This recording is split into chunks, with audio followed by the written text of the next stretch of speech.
फौलादे शक्ति है, उसमें स्वदेश की भक्ति है। वह युद्ध के रुख को बदल देता,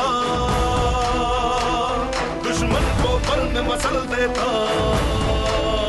महायोद्धा, महायोद्धा, महायोद्धा, महायोद्धा, महायोद्धा, महायोद्धा, महायोद्धा, महायोद्धा। निर्भीक साहसी वफादार वो सूरवीर सबका है यार, उत्साही सूरमा परमवीर रक्षक सबका रणधीर वीर। हिम्मत वाला साहस वाला योद्धा सबका है रखवाला। महायोद्धा, महायोद्धा, महायोद्धा, महायोद्धा, महायोद्धा, महायोद्धा, महायोद्धा, महायोद्धा।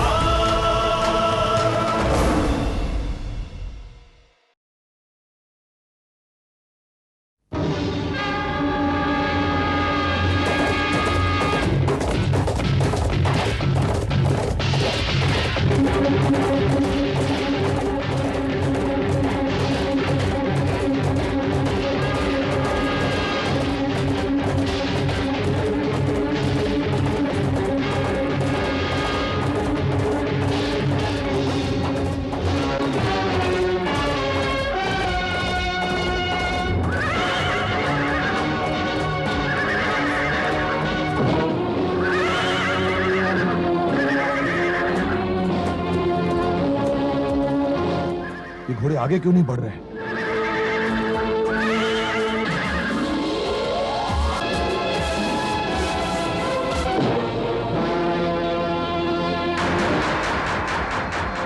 विराट, विराट, विराट, विराट, ये कौन है जो मुझे उठा रहा है? विराट, विराट, विराट, विराट।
चाहिए।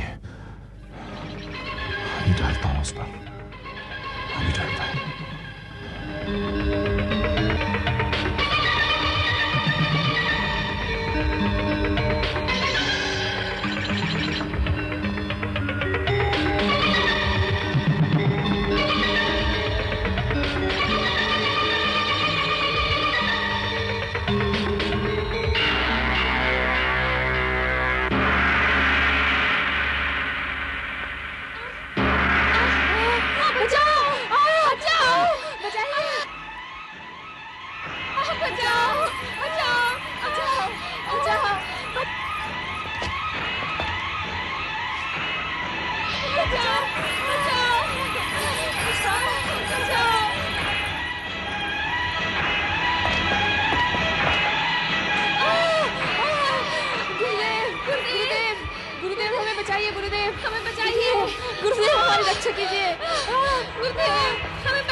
ये आपने क्या किया? आपने अंगला मंगला को बचाया क्यों नहीं? आज आप अंगला मंगला की रक्षा नहीं कर सके। अपनी आंखों के सामने आपने उन्हें मरते हुए देखा। कहां गया आपका तंत्र जाल? कहां गई आपकी सिद्धि? हे महाकाल, हे त्रिकाल, जिन शक्तियों को मैंने अपने योग से अर्जित किया, तेरे मस्तक पर अपने रक्त का तिलक लगाकर जो विद्या प्राप्त की, उसे तू वापस लेना चाहता है। प्रचंड देव की ज्वालाओं को ललकारने का साहस किसने किया है? कौन है वो जिसके हाथ में प्रचंड देव की अग्नि को बुझाने की ताकत दी है तूने? प्रचंड देव के क्रोध से खंड खंड हो जाती है शिलाएं, बादलों से बिजलियां उमड़ती घुमड़ती है जिस पल में, उस पल में खौफ से ऊपर उठने वाला कौन है? कौन है जो प्रचंड देव के तांडव देखने का साहस करता है? मैं दिखाऊंगा उसे अपना तांडव। महाकाल टवी गलज्जुला प्रवाह पावितस्थले गलेवलम लंबितम जुंग तुंग मारिकम डमड्डम डमड्डम हिना डमड्डमर वयम स्कार चंद्र तांडवम तरोतु नः शिव शिवम। जिसे कहते हैं भूचाल, आंधिया, तूफान, अब मैं उड़ाऊंगा अपने शत्रुओं को हवा में।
अरे कौन है ये? विराट? शब्बी, क्या हुआ शब्बी?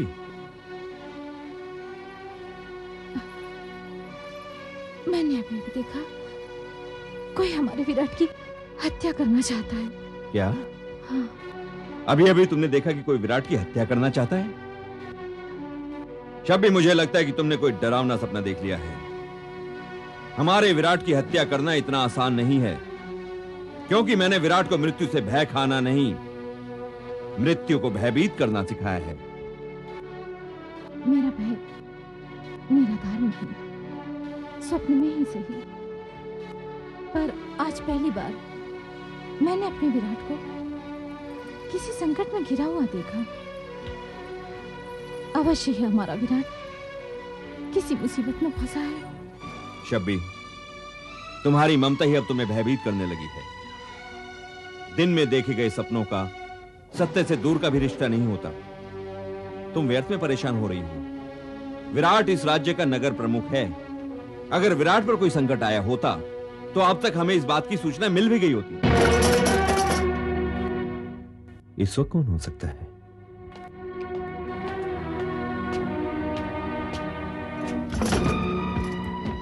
पुजारी जी, आप प्रणाम। सब कुशल तो है ना? सब कुशल नहीं है सुनायक। लगता है समय की पीठ पर खुद समय ने वार किया है और राजधानी अपने चेहरे पर किसी अपराधी का चेहरा लगाकर पूरे राज्य में ठहास कर रही है। ये आप क्या कह रहे हैं पुजारी जी? क्या राजधानी से सेनापति काल भैरव के किसी अत्याचार का नया समाचार आया है? पुजारी जी, विराट तो कुशल है ना? उसे तो कुछ नहीं हुआ। विराट के विरुद्ध पूरे राज्य में मुनादी कर दी गई है। विराट पर राजद्रोह का अभियोग लगाया गया है। उसे पकड़ने का ऐलान कर दिया गया है और उसे दरबार में हाजिर करने वाले को पुरस्कार देने की घोषणा भी कर दी गई। ऐसा नहीं हो सकता, ऐसा नहीं हो सकता। राजधानी विराट की जान की दुश्मन नहीं हो सकती। विद्रोही तो वो है जो विराट की जान लेना चाहते हैं। जब तक सुनायक जीवित है शब्बी, कोई विराट का बाल भी बांका नहीं कर सकता। और अगर विराट सचमुच संकट में है तो मुझे उसकी सहायता के लिए तुरंत राजधानी रवाना होना होगा। नहीं सुनायक, इस समय किसी का भी राजधानी जाना सबों को संकट में डाल सकता है। हो सकता है कि राजगुरु और मीनाक्षी के लिए भी नई मुसीबतें उठ खड़ी। तुम राजधानी जरूर जाओगे सुनायक, किंतु अभी भी सही समय आने पर।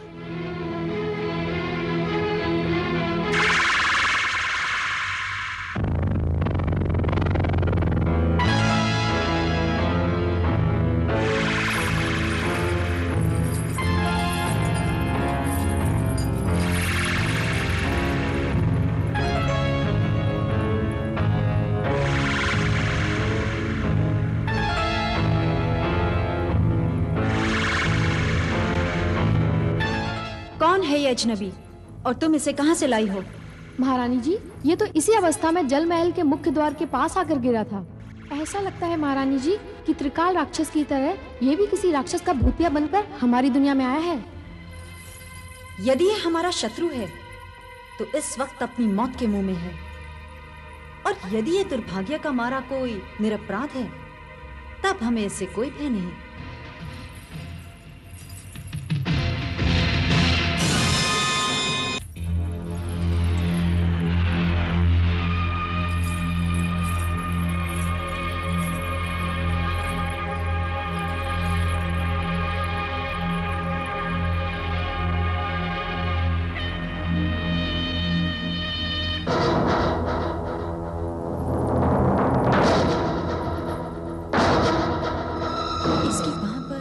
शम का निशान। इन्हें जल्द से जल्द होश में लाया जाए। कुछ ही देर में इन्हें होश आ जाएगा महारानी जी, आप चिंता ना करें। तुम्हें नहीं पता मुग्धा, ये हमारा शत्रु नहीं बल्कि हमारा मित्र है। विराट, ये वही मसीहा है जिसका हमें सदियों से इंतजार था। विराट, इन्हें तो ये भी नहीं पता होगा कि इनकी प्रतीक्षा में न जाने कितनी रातें हमने जागते हुए काटी हैं। इनके सपनों के अलावा हमारे दिल में और कोई सपना ही नहीं। आज हम बहुत खुश हैं। हम ये चाहते हैं कि जब इन्हें होश आए तो इनके सामने केवल हम हों।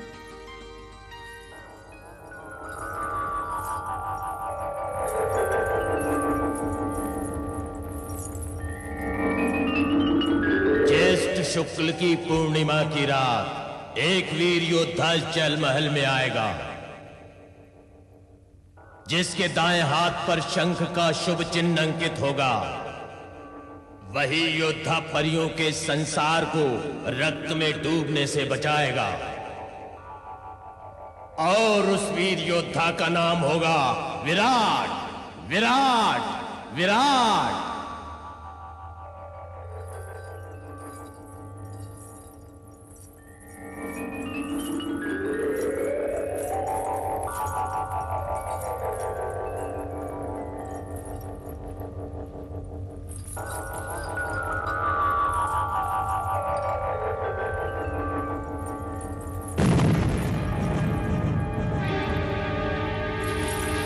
कौन है आप?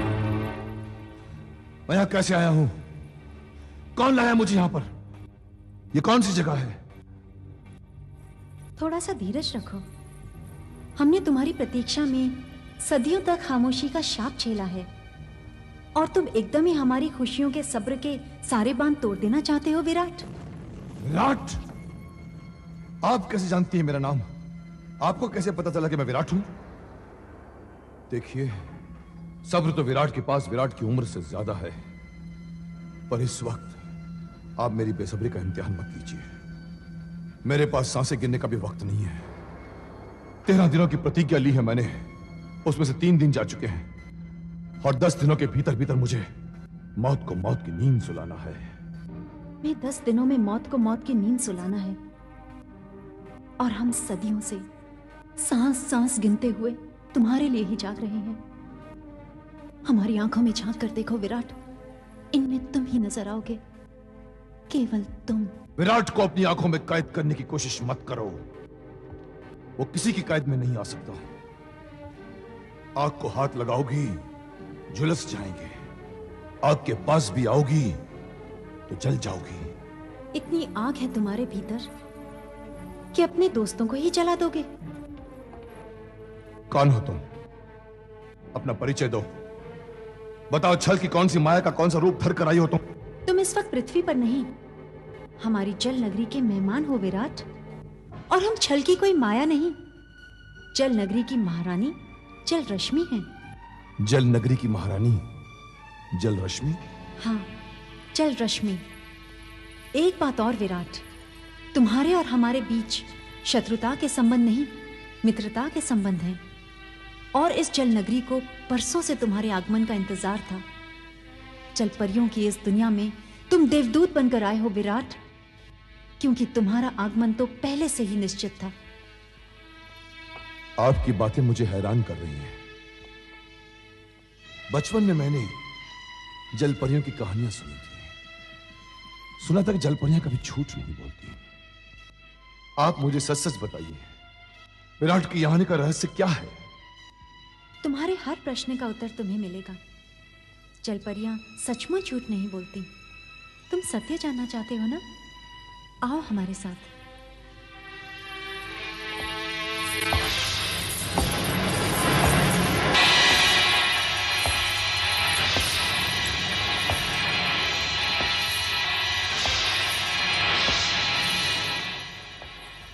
इस जल को ध्यान से देखो विराट।